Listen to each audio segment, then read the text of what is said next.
जैन साथियों, स्वागत है आप सभी का आपके अपने YouTube चैनल श्याम फैक्ट में। साथियों, आज के इस वीडियो में आपको मैं कराने वाला हूं उत्तर प्रदेश पुलिस भर्ती परीक्षा 2024 में पूछे जाने वाले अति महत्वपूर्ण प्रश्न। और ये प्रैक्टिस सेट है एग्जामपुर का संगम प्रैक्टिस सेट है। और ये प्रैक्टिस सेट पहला है और इसके 15 प्रैक्टिस सेट आपको कराए जाने वाले और फुल प्रैक्टिस सेट आपको कराया जाए। तो इस वीडियो को आप लोग शुरू से लेकर के एंड तक फुल वॉच करना। वीडियो पसंद आए तो वीडियो को लाइक करना। चैनल को सब्सक्राइब नहीं कर रखा हुआ तो चैनल को आप लोग जरूर सब्सक्राइब कर लेना। और प्रैक्टिस सेट को पूरा करने के बाद कमेंट बॉक्स में आपको अपनी राय देना ना भूलें। तो फिर चलिए शुरू करते हैं नंबर 1 के प्रश्न के साथ। तो पहला प्रश्न है आपके सामने कि निम्नलिखित में से कौन सा मौलिक मानवाधिकार है। तो बताओ कौन सा मौलिक मानवाधिकार है। तो वोट का अधिकार है, शिक्षा का अधिकार है, स्वास्थ्य सेवा का अधिकार, यानी उपरोक्त सभी। इसका राइट आंसर हो जाएगा ए का डी ऑप्शन। चलिएगा, दूसरा प्रश्न आपके सामने किस दिन विश्व स्वास्थ्य दिवस मनाया जाता है। तो बताओ कब मनाते हैं विश्व स्वास्थ्य दिवस। तो प्रत्येक वर्ष 7 अप्रैल को विश्व स्वास्थ्य दिवस मनाया जाता है। 2 का ए ऑप्शन है इसका करेक्ट आंसर हो जाएगा। चलिएगा, प्रश्न संख्या 3 है आपके सामने कि टूथपेस्ट में अपघर्षक के रूप में इस्तेमाल करने के लिए किस रसायन का इस्तेमाल किया जाता है। तो कौन से रसायन का इस्तेमाल करते हैं। तो इसमें करते हैं फ्लोराइड का इस्तेमाल। 3 का ए ऑप्शन है करेक्ट आंसर आप लोगों का हो जाएगा। चौथा प्रश्न है आपके सामने कि उत्तर प्रदेश का सर्वाधिक बड़ा थाना कौन सा है। बताओ कौन सा है उत्तर प्रदेश का सबसे बड़ा थाना। तो ये है नरकी थाना और ये पड़ता है फिरोजाबाद जनपद में, जो उत्तर प्रदेश का सबसे बड़ा थाना है। 4 का डी ऑप्शन है करेक्ट आंसर हो जाएगा। चलिएगा, पांचवा प्रश्न है आपके सामने कि वस्तुओं और सेवाओं के उत्पादन, वितरण और उपभोग के अध्ययन को क्या कहा जाता है। तो बताओ इसे क्या कहते हैं। तो इसे कहा जाता है अर्थशास्त्र यानी इकोनॉमिक्स। ठीक है, 5 का ए ऑप्शन इसका करेक्ट आंसर हो जाएगा। चलिएगा, छठवां प्रश्न है आपके सामने कि भारतीय रिजर्व बैंक आरबीआई का मुख्यालय है। तो कहाँ पर है आरबीआई का मुख्यालय। तो ये मुख्यालय स्थित है मुंबई में। 6 का ए ऑप्शन है करेक्ट आंसर आप लोग का हो जाएगा। सातवां प्रश्न है आपके सामने कि उत्तर प्रदेश पुलिस का मुख्यालय कहाँ है। तो उत्तर प्रदेश पुलिस का जो मुख्यालय है वो पड़ता है कानपुर में। 7 का बी ऑप्शन है वो इसका एकदम से करेक्ट आंसर हो जाएगा। अगर आपको ये वीडियो पसंद आए तो प्लीज वीडियो को आप लोग लाइक कर देना। चैनल को सब्सक्राइब नहीं कर रखे होगे तो चैनल को आप लोग जरूर सब्सक्राइब कर लीजिएगा। चलिएगा, आठवां प्रश्न है आपके सामने कि बुराई पर अच्छाई की जीत के प्रतीक के रूप में कौन सा त्योहार मनाया जाता है। तो इसके रूप में हम मनाते हैं दशहरा। 8 का डी ऑप्शन है करेक्ट आंसर हो जाएगा। नौवां प्रश्न है आपके सामने केंद्र सरकार के राजस्व का मुख्य स्रोत क्या है। बताओ कौन सा है केंद्र सरकार के राजस्व का मुख्य स्रोत। तो ये है आयकर यानी इनकम टैक्स। 9 का ए ऑप्शन है वो इसका करेक्ट आंसर आप लोगों का हो जाएगा। चलिएगा, 10वां प्रश्न है आपके सामने कि निम्नलिखित में से कौन सा नृत्य केवल पुरुष कलाकारों द्वारा प्रस्तुत किया जाता है। बताओ इनमें से कौन सा नृत्य जो पुरुष कलाकार करते हैं। तो वो नृत्य कथकली। 10 का डी ऑप्शन है करेक्ट आंसर आप लोगों का हो जाएगा। चलिए, 11वां प्रश्न है आपके सामने कि भारत में बहने वाली सबसे लंबी नदी कौन सी मानी जाती है। तो कौन सी मानी जाती है। तो सबसे लंबी नदी मानी जाती है भारत में गंगा। 11 का ए ऑप्शन है करेक्ट आंसर आप लोगों का हो जाएगा। 12वां प्रश्न है आपके सामने कि निम्नलिखित में से कौन फसल खरीफ ऋतु में उगाया जाता है, यानी उप उपजाऊ होती है। तो खरीफ फसल बताना, सीधी बात ये है। तो ये है धान। ठीक है, 12 का ए ऑप्शन करेक्ट आंसर हो जाएगा। 13वां प्रश्न है आपके सामने के समाचारों में देखी गई state of climate service report किस संगठन द्वारा प्रकाशित की गई है। तो बताओ ये कौन से संगठन ने रिपोर्ट है वो प्रस्तुत की थी। तो वो की थी विश्व मौसम विज्ञान संगठन ने और ये वार्षिक रिपोर्ट होती है। 13 का बी ऑप्शन है करेक्ट आंसर आप लोगों का हो जाएगा। चलिएगा, वीडियो पसंद आप लोगों को आ रही होगी तो ये मुझे उम्मीद है। 14वां प्रश्न है आपके सामने 1978 के विमुद्रीकरण के दौरान भारत के प्रधानमंत्री थे। तो कौन थे उस समय भारत के प्रधानमंत्री। तो ये थे मोरारजी देसाई। 14 का बी ऑप्शन है करेक्ट आंसर हो जाएगा। 15वां प्रश्न है आपके सामने कि इनमें से कौन सा वायरस फैलने का आदर्श तरीका नहीं है। तो बताओ कौन सा तरीका नहीं है। तो इनमें ऑफिशियल एंटीवायरस नहीं है। वायरस फैलाने का आदर्श तरीका 15 का जो राइट आंसर है वो ऑप्शन संख्या ए इस प्रश्न का राइट आंसर हो जाएगा। 16वां प्रश्न है आपके सामने कि जीएसटी वस्तु एवं सेवा कर पर आधारित उपयोग कर है। बताओ कौन सा उपयोग कर है जीएसटी कैसा कर है। तो ये है एक है गंतव्य कर। 16 का डी ऑप्शन करेक्ट आंसर हो जाएगा। 17वां प्रश्न है आपके सामने कि विकास का पूरा मॉडल किसने दिया। तो बताओ ये मॉडल किसने दिया था विकास का। तो ये मॉडल दिया था एपीजे अब्दुल कलाम ने। 17 का सी ऑप्शन है वो करेक्ट आंसर आप लोगों का हो जाएगा। 18वां प्रश्न है आपके सामने कि निम्नलिखित में से कौन सी कंबोडिया की राजधानी है? तो बताओ इनमें से कंबोडिया की राजधानी आपको बताना है। तो नोम पेन है, ये कंबोडिया की राजधानी है। 18 का सी ऑप्शन है वो इसका एकदम से करेक्ट आंसर आप लोगों का हो जाएगा।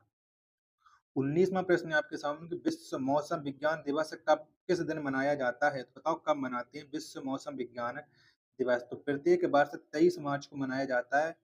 19 का डी ऑप्शन करेक्ट आंसर हो जाएगा।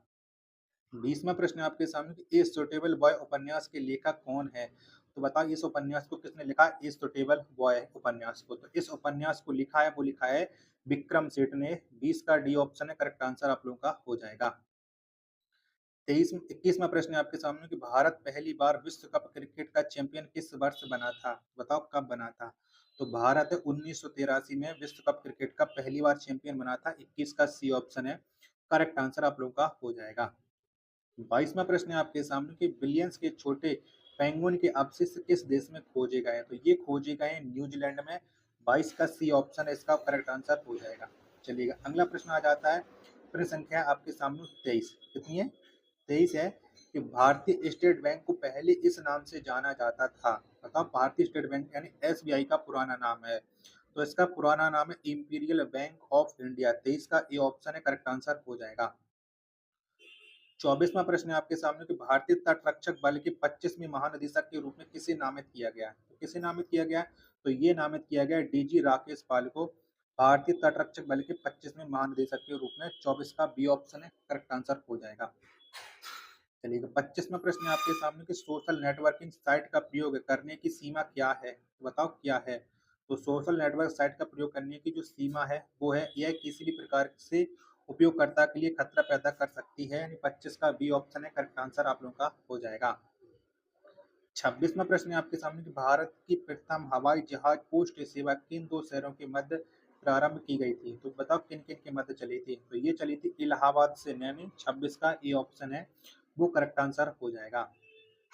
27वां प्रश्न है आपके सामने कि अगस्त 1928 में सर्वदलीय सम्मेलन का आयोजन किस स्थान पर किया गया? तो ये कौन से स्थान पर किया गया था? तो ये किया गया था लखनऊ में। 27 का ए ऑप्शन है करेक्ट आंसर आप लोगों का हो जाएगा।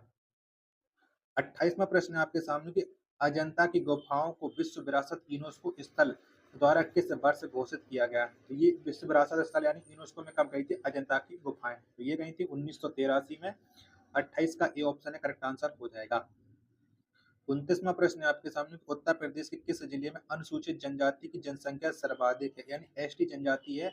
वो कौन से राज्य में मतलब कौन से जनपद में सबसे ज्यादा? उत्तर प्रदेश के। तो वो है सोनभद्र में। 29 का बी ऑप्शन है वो इसका करेक्ट आंसर हो जाएगा। साथियों अगर आपको ये वीडियो पसंद आ रही है तो वीडियो को आप लोग लाइक करो। चैनल को सब्सक्राइब नहीं कर रखा होगा तो चैनल को आप लोग जरूर सब्सक्राइब कर लीजिएगा। प्रश्न संख्या 30 है आपके सामने की बुंदेलखंड संग्रहालय उत्तर प्रदेश के किस जिले में स्थित है? तो बुंदेलखंड संग्रहालय ये उत्तर प्रदेश के बांदा जनपद में। 30 का ए ऑप्शन है करेक्ट आंसर हो जाएगा।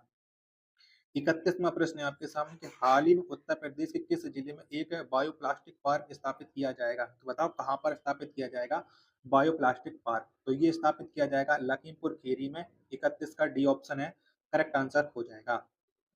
32वां प्रश्न है आपके सामने कि बंगाल विभाजन किसके द्वारा रद्द कर दिया गया था? बताओ किसने बंगाल विभाजन को रद्द किया था? तो ये किया था लॉर्ड हार्डिंग ने। 32 का ये ऑप्शन है करेक्ट आंसर आप लोगों का हो जाएगा। 33वां प्रश्न है आपके सामने कि हाल ही में किस कंपनी ने डीआरडीओ के सहयोग से स्वदेशी हल्का टैंक जोरावर विकसित किया है? तो बताइए किसने विकसित किया है जोरावर को? तो जोरावर को जो विकसित किया गया है वो विकसित किया है भारत इलेक्ट्रॉनिक्स लिमिटेड ने। किसने? भारत इलेक्ट्रॉनिक्स लिमिटेड ने। नहीं, नहीं, ये मतलब ये विकसित किया है लॉर्सन एंड टर्बो ने। 33 का सी ऑप्शन करेक्ट आंसर हो जाएगा। माफी चाहता हूँ बी ऑप्शन मैंने गलती से बोल दिया था। 34वां प्रश्न है आपके सामने उत्तर प्रदेश राज्य के किस जिले में सर्वाधिक विधानसभा सीटें हैं? तो कौन से जिले में है? तो ये है प्रयागराज जिले में। 34 का डी ऑप्शन है करेक्ट आंसर हो जाएगा। 35वां प्रश्न है आपके सामने कि भारत और थाईलैंड के बीच संयुक्त सैन्य अभ्यास का नाम है? बताओ क्या है? तो इसका जो संयुक्त सैन्य अभ्यास का नाम है मैत्री। कौन सी है? मैत्री है। 35 का बी ऑप्शन करेक्ट आंसर हो जाएगा। 36वां प्रश्न है आपके सामने कि निम्नलिखित में से कौन सा जैन धर्म का एक प्रमुख सिद्धांत है? बताओ इनमें से कौन सा है जो जैन धर्म का प्रमुख सिद्धांत है? तो वो है अहिंसा। 36 का ए ऑप्शन है करेक्ट आंसर आप लोगों का हो जाएगा। 37वां प्रश्न है आपके सामने कि प्रधानमंत्री आवास योजना वर्ष 2024 में कितने घरों को बनाने का लक्ष्य रखा है? बताओ कितने घर बनाने का लक्ष्य रखा गया है? प्रधानमंत्री आवास योजना के तहत है। तो ये रखा गया है 3 करोड़ घरों को। 37 का बी ऑप्शन है वो इसका एकदम से करेक्ट आंसर हो जाएगा। साथियों, अगर आपको ये वीडियो थोड़ी बहुत पसंद आ रही हो तो प्लीज़ आप लोग लाइक ज़रूर कर देना। चैनल को सब्सक्राइब नहीं कर रखा होगा तो चैनल को आप लोग ज़रूर सब्सक्राइब कर लीजिएगा। चलिएगा 38वां प्रश्न है आपके सामने कि हाल ही में नाटो शिखर सम्मेलन का आयोजन किस देश में किया गया है? तो कहाँ पर ये शिखर किया गया है नाटो शिखर सम्मेलन का आयोजन? तो ये आयोजन हुआ था अमेरिका में। 38 का बी ऑप्शन है करेक्ट आंसर हो जाएगा। 39वां प्रश्न है आपके सामने कि रीमा अधिक कसरत करती है, वाक्य में विशेषण का प्रकार बताइए। तो बताओ यहाँ पर कौन सा विशेषण है कि रीमा अधिक कसरत कसरत करती है? तो इसमें विशेषण है परिणामवाचक विशेषण। 39 का डी ऑप्शन करेक्ट आंसर हो जाएगा। 40वां प्रश्न है आपके सामने कि बहु का बहुवचन क्या है? तो क्या हो जाएगा बहु का बहुवचन? तो इसका होता है बहुएं। 40 का सी ऑप्शन इसका एकदम से राइट आंसर है हो जाएगा। 41वां प्रश्न है आपके सामने कि बच्चा अखबार पढ़ रहा है, यह किस प्रकार का वाक्य है? बताओ ये कैसा वाक्य है? बच्चा अखबार पढ़ रहा है, तो यह एक सकारात्मक प्रकार का वाक्य। 41 का ए ऑप्शन है करेक्ट आंसर हो जाएगा। 42वां प्रश्न है आपके सामने कि महापुरुष में कौन सा समास है? बताओ कौन सा समास हो जाएगा महापुरुष में? तो इसमें जो समास है वो है कर्मधारय समास महापुरुष में। 42 का बी ऑप्शन करेक्ट आंसर हो जाएगा। 43वां प्रश्न है आपके सामने कि मनोहर शब्द में कौन सी संधि प्रयुक्त है? बताओ कौन संधि है मनोहर में? तो मनोहर में जो संधि है वो है आपकी विसर्ग संधि, यानी 43 का बी ऑप्शन है वो करेक्ट आंसर आप लोगों का हो जाएगा। चलिएगा 44वां प्रश्न है आपके सामने कि निम्नलिखित पंक्तियों में कौन सा छंद है? रे मनवा हरि भज, विषय तजी सजी, सत संगति रैन दिनु, काटात दे भव के फंद को और ना को राम बिनु। तो बताओ यहाँ पर ये कौन सा छंद है? 44 में आपको बताना। तो इसमें जो छंद है वो है उल्लाला छंद है। कौन सा है? उल्लाला है। 44 का बी ऑप्शन है वो आप लोगों का करेक्ट आंसर हो जाएगा। 45वां प्रश्न है आपके सामने कि इनमें से कौन सी भाषा संस्कृत भाषा की अपभ्रंश है? तो बताओ कौन सी है 45 का राइट आंसर? तो ये है पाली। बी ऑप्शन करेक्ट आंसर हो जाएगा। 46वां प्रश्न है आपके सामने कि चौकड़ी भूल जाना मुहावरे का अर्थ है। बताओ क्या अर्थ हो जाएगा? तो चौकड़ी भूल जाना मुहावरे का अर्थ होता है रहना सूझना। 46 का ये ऑप्शन है वो इसका एकदम से करेक्ट आंसर हो जाएगा।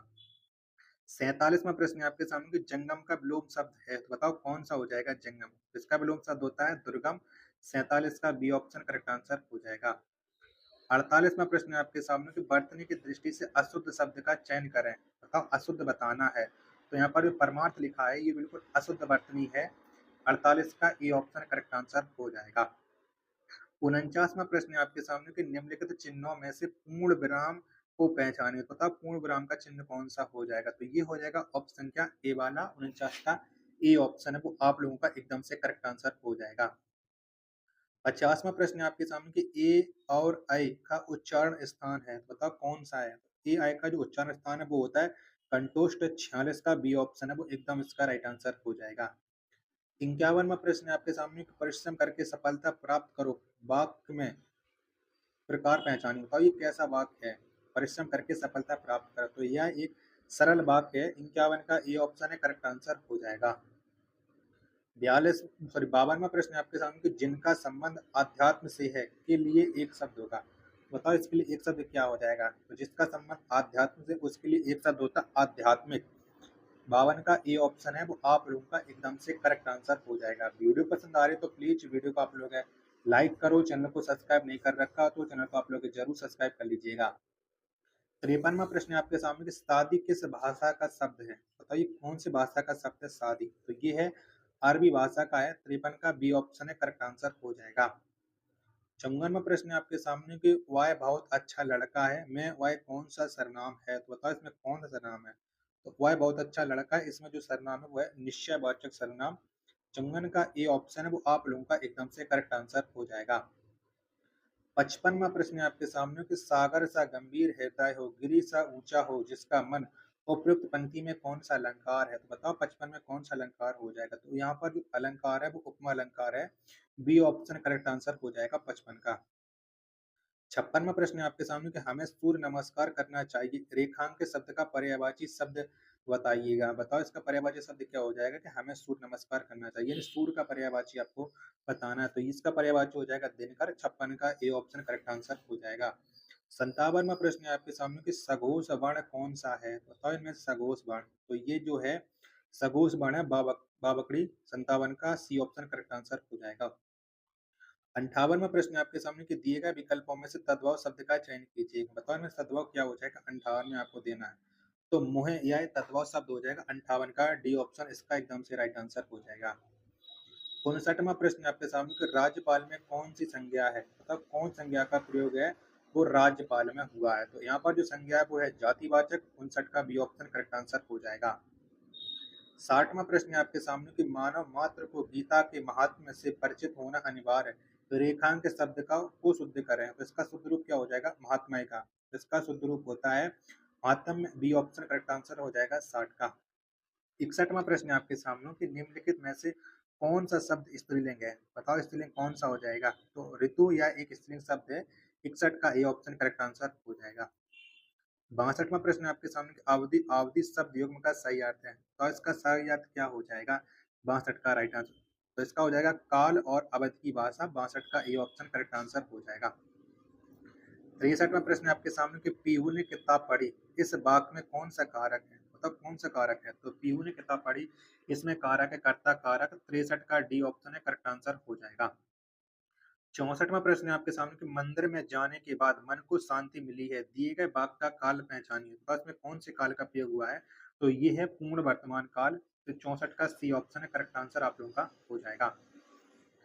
65वां प्रश्न है आपके सामने कि निम्नलिखित में से क्रमवाच्य वाला वाक्य चुनें। बताओ इनमें से क्रमवाच्य वाला वाक्य कौन सा हो जाएगा? 65 का आंसर।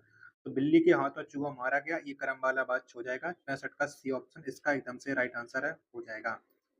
चलिएगा अगला प्रश्न प्रश्न संख्या 66 है आपके सामने कि रिपु अंतान की कुंडली करी जोगनी चबात पीवों में पागी मानो जुबती जलेबी खात। यह कौन सा रस है? बताओ इसमें कौन सा रस है 66 में?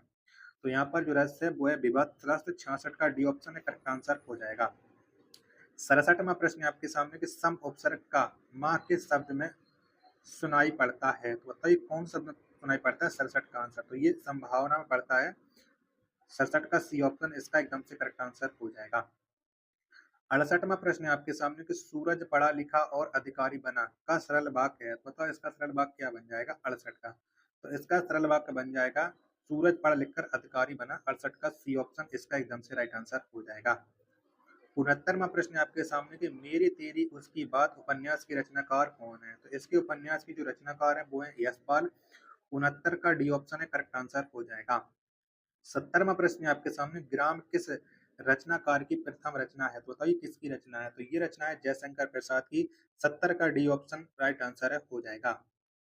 चलिए अब आ जाते हैं गद्यांश। तो गद्यांश को आप लोग पढ़ लीजिएगा और गद्यांश के मैं आप लोगों को डायरेक्ट आंसर बताते चल रहा हूँ क्योंकि मैंने गद्यांश को पहले पढ़ रखा है फिर उसके मैंने आंसर निकाल लिए थे। तो 71वां प्रश्न है आपके सामने कि सोच में सकारात्मक का संबंध डॉट डॉट से है। तो इसका संबंध किससे? तो इसका संबंध होता है उपलब्धियों से। 71 का सी ऑप्शन इसका एकदम से राइट आंसर है हो जाएगा। चलिएगा 72वां प्रश्न है आपके सामने कि स्वास्थ्य प्रसन्नता पर निर्भर है कथन द्वारा लेखक पुष्टि करना चाहता है कि। तो इसका राइट आंसर क्या हो जाएगा? तो इसका राइट आंसर हो जाएगा स्वास्थ्य की निर्भरता जीवन में प्राप्त प्रसन्नता पर आश्रित है। 72 का ए ऑप्शन करेक्ट आंसर हो जाएगा। 73वां प्रश्न है आपके सामने गद्यांश के अनुसार अच्छे स्वास्थ्य के लिए किस पर बल देना चाहिए? तो ये बल देना चाहिए सकारात्मक सोच पर। 73 का ए ऑप्शन है करेक्ट आंसर हो जाएगा। 74वां प्रश्न है आपके सामने गद्यांश में कौन सा सिद्धांत निहित है? बताओ कौन सिद्धांत निहित है? तो यहाँ पर प्रसन्नता मानसिक शांति पर निर्भर करती है। 74 का सी ऑप्शन है वो इसका एकदम से करेक्ट आंसर है हो जाएगा। और 75वां प्रश्न है आपके सामने कि ता प्रत्यय वाला शब्द नहीं है। बताओ इनमें से कौन सा है जो ता प्रत्यय में उसमें नहीं लगा हुआ है 75 में? तो ये माता में ता प्रत्यय नहीं लगा हुआ है। 75 का ए ऑप्शन है वो इसका राइट आंसर हो जाएगा। तो 75 तक आपको जीके जीएस और हिंदी के आपने 75 प्रश्न कर लिए। अब 75 के बाद आपके मैथ और रीजनिंग के 75 प्रश्न आएगा जिसमें मैं आपको मानसिक अभिरुचि के प्रश्न करा दे रहा हूँ और जबकि मैथ और रीजनिंग के लिए आपकी नेक्स्ट वीडियो आने वाली है। चलिएगा मानसिक रुचि अब आपके साथ शुरू हो जाती है। 132वां प्रश्न है आपके सामने स्थानीय निकाय चुनाव के दौरान योजनाबद्ध हिंसा के बारे में सूचना मिलने पर पुलिस अधिकारी को सबसे पहले क्या करना चाहिए? तो क्या करना चाहिए?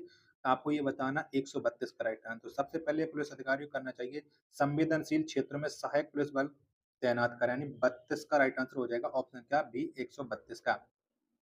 133वां प्रश्न है आपके सामने कि पुलिस अधिकारी को चुनाव प्रक्रिया स्थगित करने की सिफारिश कब करनी चाहिए? ये कब करनी चाहिए? तो जब हिंसा की महत्वपूर्ण जोखिम की विश्वसनीय जानकारी हो तब है वो चुनाव को स्थगित करने की सिफारिश करनी चाहिए। 133 का बी ऑप्शन है करेक्ट आंसर है आप लोगों का हो जाएगा। 134वां प्रश्न है आपके सामने कि साइबर सुरक्षा में अपनी विशेषज्ञता को देखते हुए आपको अपनी नई गश्ती ड्यूटी को किस तरह लेना चाहिए? बताओ इस तरह किस तरह लेना चाहिए? ऑप्शन आपकी स्क्रीन पर शो हो रहे हैं। तो गश्ती ड्यूटी को अनिच्छा से करें और अपने वरिष्ठों वरिष्ठों और सहायक कर्मियों से इसकी शिकायत करें। बिल्कुल गलत है। इसका होना चाहिए था डी ऑप्शन राइट आंसर हो जाए। गश्ती ड्यूटी को उत्साहपूर्वक करें और अन्य गश्ती अधिकारियों से अनुभव सीखें। डी ऑप्शन करेक्ट आंसर हो जाएगा 134 का। 135वां प्रश्न है आपके सामने कि गश्ती ड्यूटी असाइनमेंट में अपने असंतोष को संभालने का रचनात्मक तरीका क्या है? तो इसका रचनात्मक तरीका क्या हो जाएगा? तो गश्ती ड्यूटी को उत्साहपूर्वक करें और अन्य अधिकारियों से अनुभव सीखें। ये इसका करेक्ट आंसर हो जाएगा 135 का ऑप्शन संख्या सी इसका करेक्ट आंसर हो जाएगा। चलिएगा नेक्स्ट आपके सामने है 136वां प्रश्न है आपके सामने कि वाहन चेक पॉइंट का संचालन करते समय आपको एक कार में अवैध ड्रग्स मिलते हैं, आपका अगला कदम क्या है? बताओ क्या करोगे? तो ड्राइवर और वाहन में मौजूद किसी भी यात्री को गिरफ्तार करेंगे, यानी बी ऑप्शन है करेक्ट आंसर हो जाएगा। चलिएगा 137वां प्रश्न है आपके सामने कि आप गोलीबारी की घटना के लिए सबसे पहले प्रतिक्रिया देने वाले व्यक्ति हैं, आपकी तत्काल कार्रवाई क्या होनी चाहिए? आपकी तत्काल कार्रवाई क्या होगी ये आपको बताना है। 137 का राइट आंसर। तो घटना स्थल को सुरक्षित करें और पीड़ितों को चिकित्सा सहायता प्रदान करें, यानी 137 का बी ऑप्शन है वो इसका एकदम से राइट आंसर हो जाएगा। 138वां प्रश्न है आपके सामने कि संपूर्ण जिला पुलिस प्रशासन की देखरेख के लिए कौन सा पद उत्तरदायी है? कौन सा पद उत्तरदायी है? तो इसके लिए जो उत्तरदायी है वो है पुलिस अधीक्षक का। 138 का बी ऑप्शन है वो करेक्ट आंसर हो जाएगा। जिले में सबसे बड़ा अधिकारी होता है पुलिस विभाग का पुलिस अधीक्षक। 139वां प्रश्न है आपके सामने कि आप एक समिति का हिस्सा है जिसे एक विवादास्पद मुद्दे पर निर्णय लेने का काम सौंपा गया है। निष्पक्ष निर्णय सुनिश्चित करने के लिए सबसे अच्छा तरीका क्या है? बताओ क्या है? तो सभी दृष्टिकोणों को सुने, साक्ष्य पर विचार करें और आम सहमति की तलाश करें। बी ऑप्शन है वो करेक्ट आंसर हो जाएगा 139 का। 140वां प्रश्न आपके सामने अपराध जांच विभाग की प्राथमिक जिम्मेदारी है। बताओ किसकी जिम्मेदारी है? 140 का। तो जटिल अपराधों की गहन जांच करना ये होती है इसकी प्राथमिक जिम्मेदारी। 140 का बी ऑप्शन है वो करेक्ट आंसर हो जाएगा। वीडियो पसंद आ रही तो प्लीज आप लोग वीडियो को लाइक कर देना। चैनल को सब्सक्राइब नहीं कर रखा होगा तो चैनल को आप लोग जरूर सब्सक्राइब कर लीजिएगा। नेक्स्ट यूपी पुलिस कांस्टेबल री एग्जाम के लिए संगम प्रैक्टिस सेटों का सोल्यूशन पाने के लिए 141वां प्रश्न है आपके सामने कि शामिल पक्ष सॉरी 141वां प्रश्न है आपके सामने एक पुलिस अधिकारी को घरेलू हिंसा की रिपोर्ट मिलती है, घटना स्थल पर पहुंचने पर क्या उचित प्रोटोकॉल का पालन करना चाहिए? शामिल पक्षों को अलग करें, सभी की सुरक्षा सुनिश्चित करें और बयान एकत्र करें। 141 का बी ऑप्शन करेक्ट आंसर हो जाएगा। 142वां प्रश्न है आपके सामने कि ड्यूटी पर रहते हुए आप देखते हैं कि कोई सहकर्मी किसी संदिग्ध पर अत्यधिक बल प्रयोग कर रहा है, आपकी उचित प्रक्रिया। तो क्या होगी उचित प्रक्रिया? तो घटना की सूचना तुरंत अपने वरिष्ठ को दे देंगे और अत्यधिक बल का प्रयोग रोकने के लिए हस्तक्षेप करेंगे। ये इसका राइट आंसर हो जाएगा 142 का बी।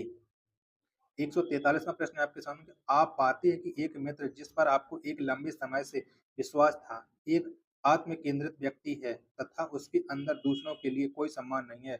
आपके द्वारा लिया जाने वाला सर्वोच्च फैसला, तो आपका फैसला क्या होगा?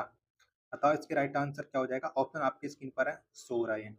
143 का तो अपने रिश्ते को जारी रखना और मित्र की भावना को समझाने की कोशिश करना, यानी डी इसका राइट आंसर हो जाएगा। साथियों अगर आपको ये वीडियो पसंद आई हो तो वीडियो को आप लोग लाइक कर देना। चैनल को आप लोगों ने अभी तक सब्सक्राइब नहीं कर रखा होगा तो चैनल को आप लोग जरूर सब्सक्राइब कर लेना। मिलते हैं अपने नेक्स्ट संगम प्रैक्टिस सेट के साथ, तब तक के लिए धन्यवाद। जय हिंद, वंदे मातरम।